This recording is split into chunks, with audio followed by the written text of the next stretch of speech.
has just pirate-like art style on the face cards, and you know what? First impressions, not too bad. So let's put these back in their box, shuffle up our cards, and begin our night.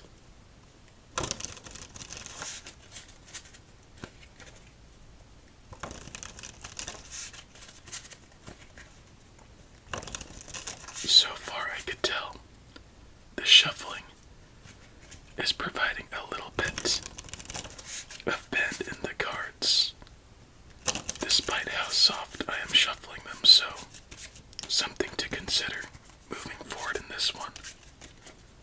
And with that, let's give it one more shuffle. And let's begin game number 1.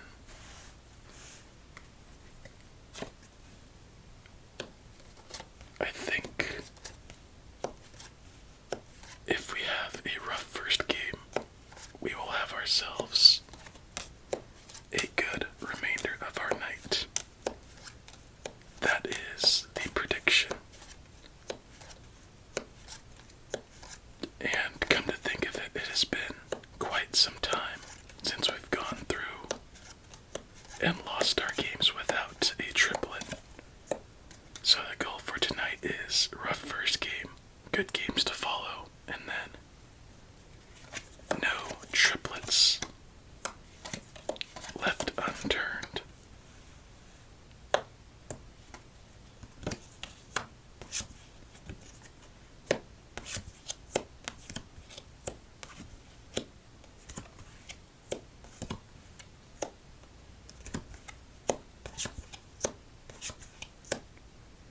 We'll be able to play that 6 next turn for sure.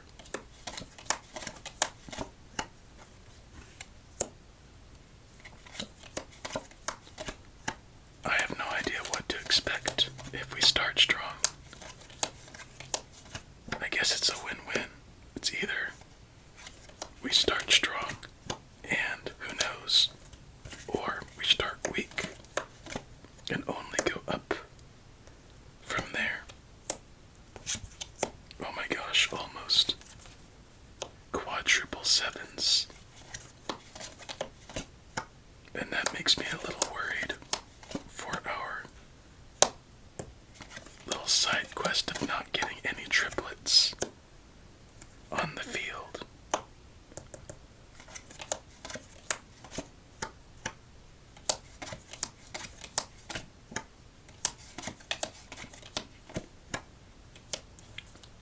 It feels like we should get a red 10 and already have a red 4 to play.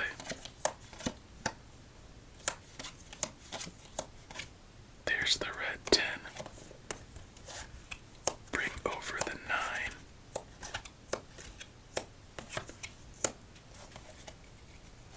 Still with triple 7s on the field.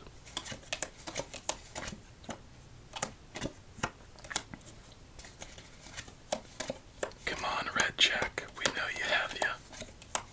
But can we play ya? And the answer seems to be a quick no. And with that quick no, that looks to be the end of our first game. Triple 7s left on the field, I would consider that a rough game. 8, 9, 10, queen, king left unplayed. Nothing else to do on the field, so let's see which cards are left unturned.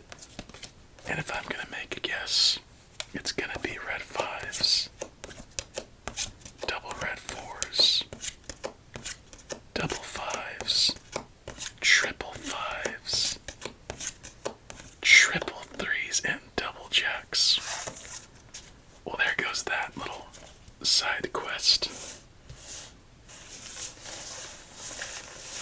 So it was a pretty rough game. Double 5 or triple 5s and triple 3s added to the negative stats. Those are an uncommon duo for sure.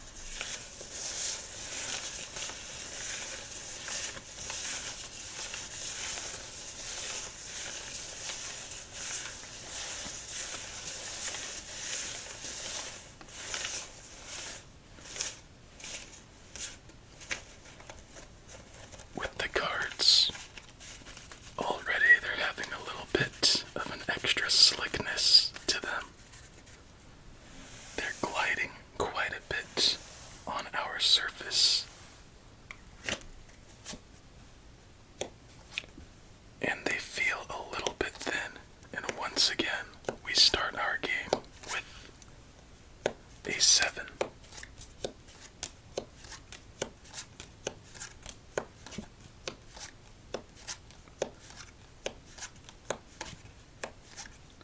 That's more like it.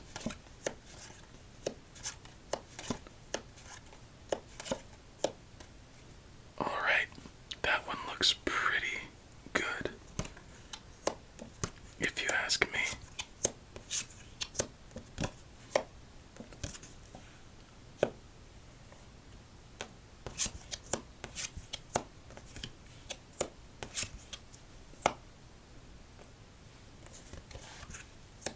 What do you think of the artwork on the card so far?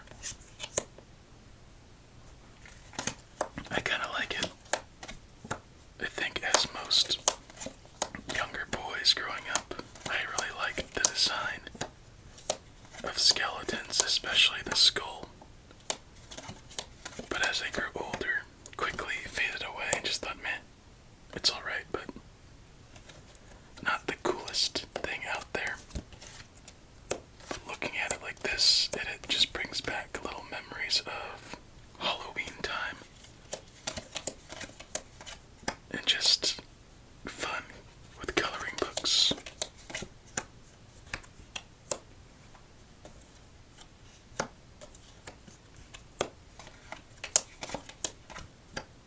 Alright, we have the red 8 we need, but can we get to it?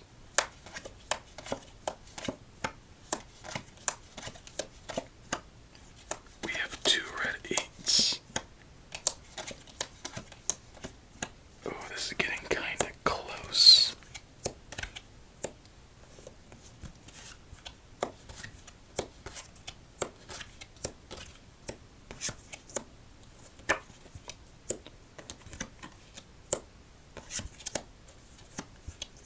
Alright, that was our 3rd play. And we got one of our red 8s. So if we can get ourselves a black king, we have secured a fat... Oh wait, that was 3 plays, my bad. Oh. Double confused myself. That was last turn. Let's hold off on this king on the chance that we get a black king. Because that king doesn't seem to serve... Oh, never mind. It does serve a purpose. So it looks like we're gambling. And it looks like, as we gamble, we'll play off just the same after this next turn, since we only made the 1 play. We have secured our king once again, luckily. And let's see what's underneath the queen and the plays to follow.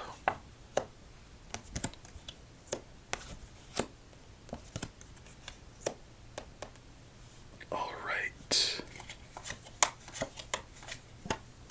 8.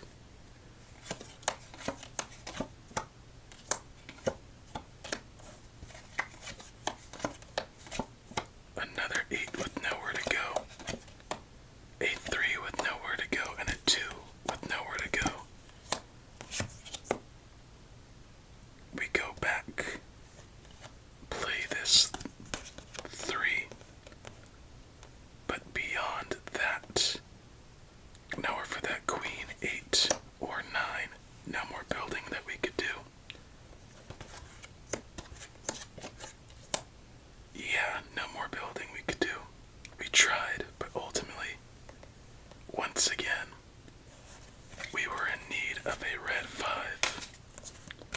But a much better game, and that's for sure. Let's see what they were unturned.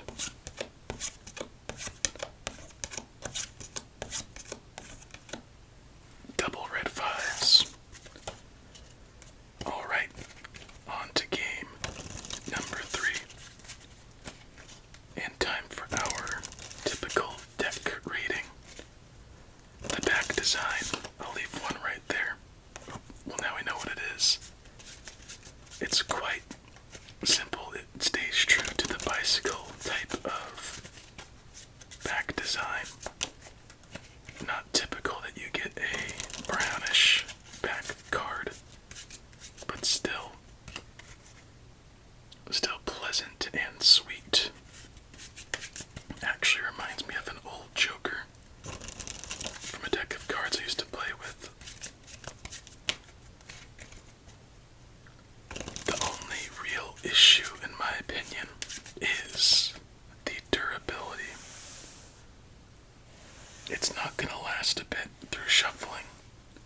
doesn't have much stability.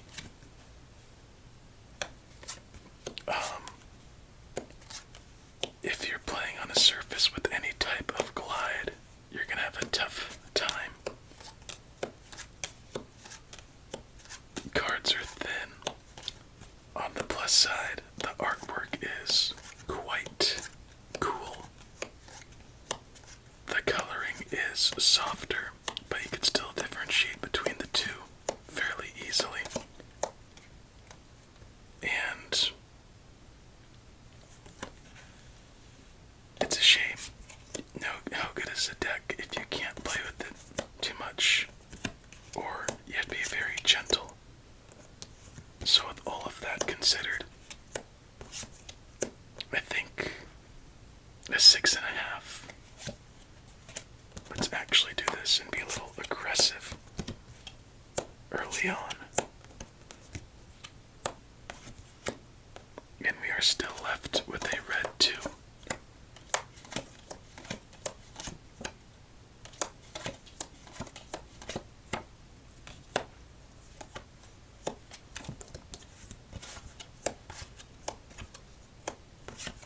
This has the makings of another good game. Black 6, come on.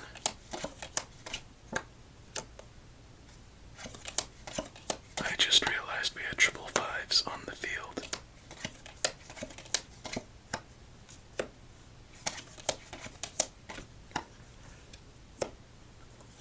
Alright, doesn't this feel like one of those games where you're getting a lot of play, so everything feels like it should fall in place eventually?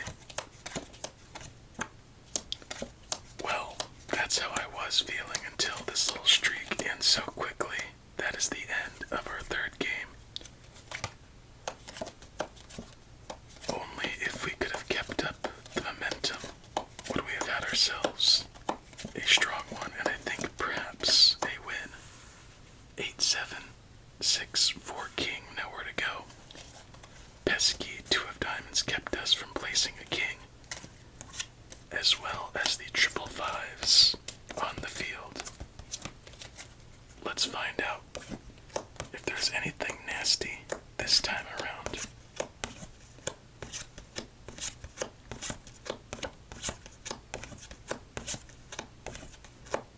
Triple 10s. I was not expecting that. Alright, game number 4.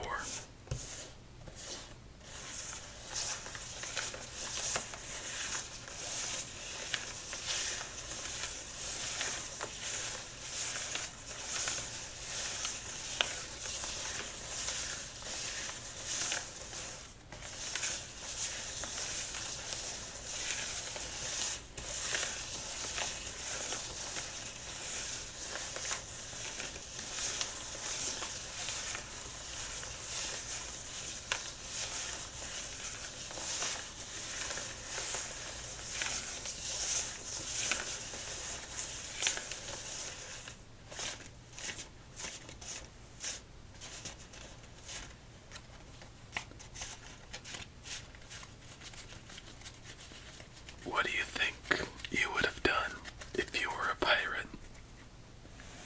What would your role on this ship be? Now you could either take this 2 ways or both of them. What would you like to be? And what would you realistically be? For me, I'd like to think I would be a captain. I like to think of myself as fairly strategic, understanding how to work with the team, and kind of sounds bad, but at the same time, being able to use that team in specific purposes, I guess. It sounds bad, like I used to play lots of chess growing up, so I just kind of think of things sometimes as pawns and pieces when necessary.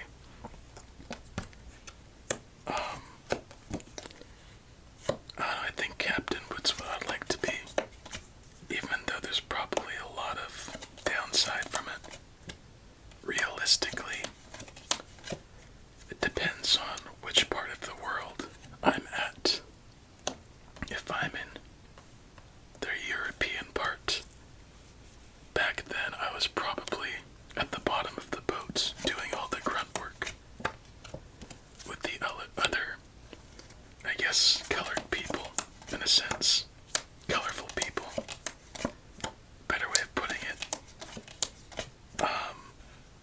if I were to be, let's say, South America, I think I would probably be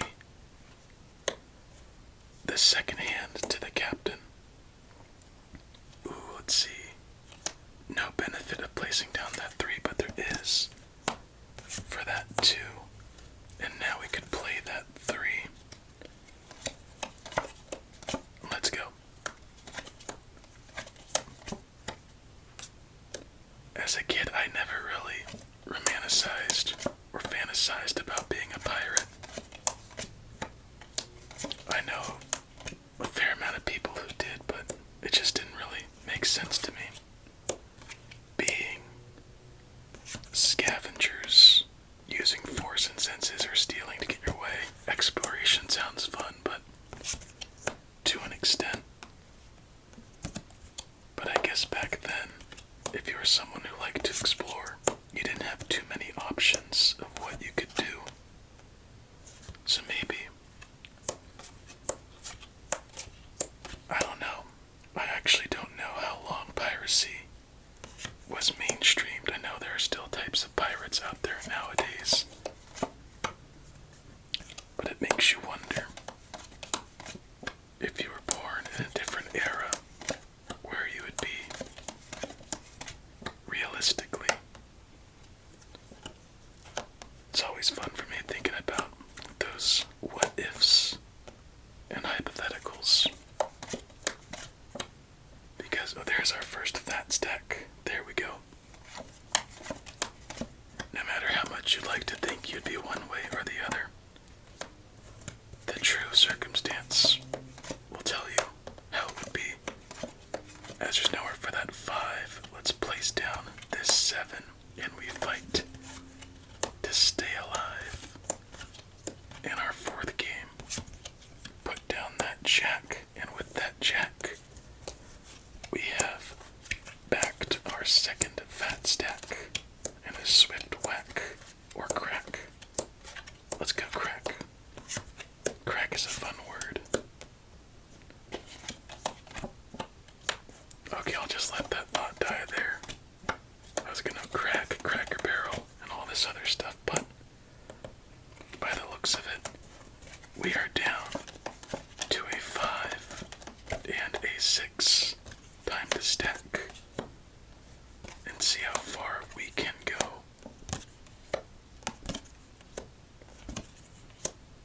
Alright, so the diamonds are the issue, and we don't have the heart, so everything just seemingly perfect to avoid us from going any further. No 5 of hearts to build. No 5 of clubs that's not occupied to build. And we just miss going any further in our 4th game. A pirate's life is not easy. Oh, I just thought about how stinky it must have been on one of those ships. No doubles at all. Oh, that must have been dreadful. Just imagine. You know it, you're knowing that a pirate group is coming by smelling them from over the horizon, and then you see the ship.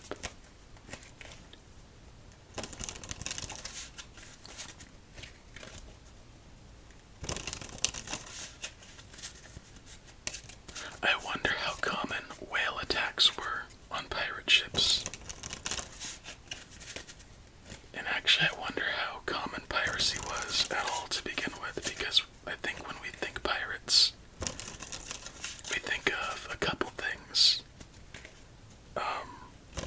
Obviously, Pirates of the Caribbean, whichever you prefer. Maybe Somalian pirates, like from Captain Phillips, or those types of modern day piracy, whichever it is. And then maybe Captain Hook, I don't know. I never watched Peter Pan or stuff like that. I think more of the Johnny Depp pirates.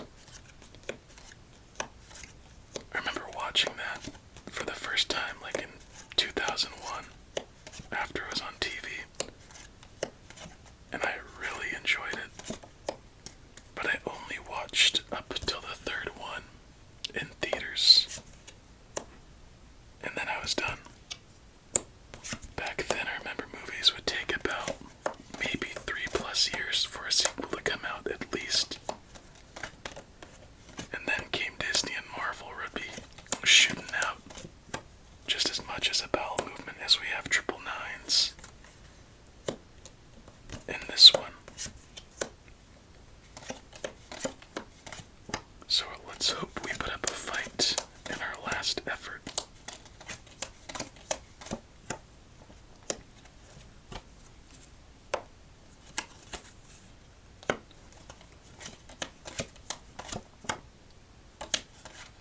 so dumb.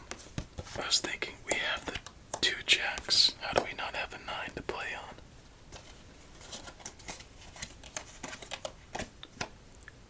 Is that it? I honestly have no clue.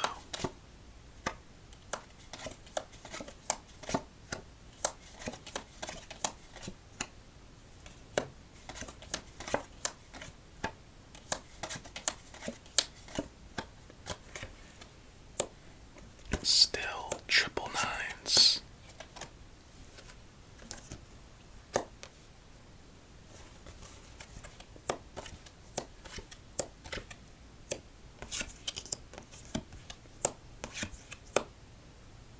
As soon as we get rid of it, another one rears its ugly little head.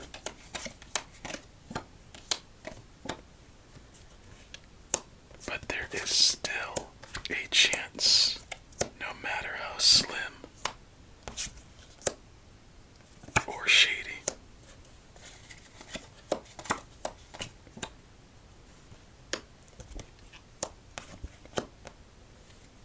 We would like to get in this area for once.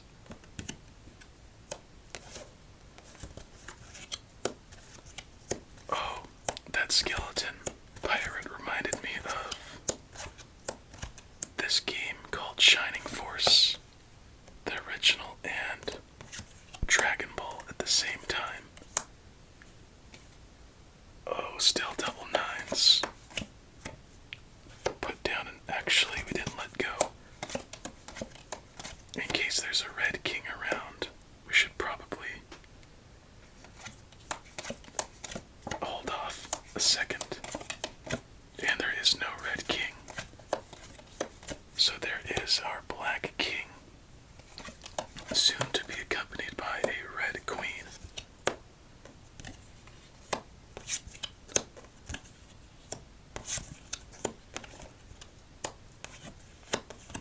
Alright, things are now officially tight.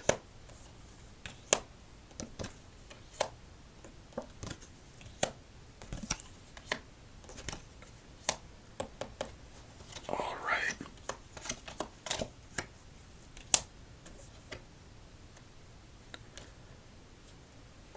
Dang it. Alright, so we are stuck with a 4, 5. We need this to be a red king. And unfortunately, we are stuck with a queen. No red 6s to push us over the horizon. So no matter which way we cut it, ultimately, just a little bit short. Dang. Interestingly enough, a good night of cards. We had, I think, a couple bummers, but lots of plays, lots of stacking. Double red 6s and double red kings left unturned. And that is it for the Neptune's Graveyard deck. Honestly, it was a fun one. I actually like it, only if it had some more durability. And with all of that said, my friend, please have yourself a relaxing remainder of your night. Many sweet dreams. Just inching away at 1,000. And until we meet again, stay safe and eat your fruits and vegetables.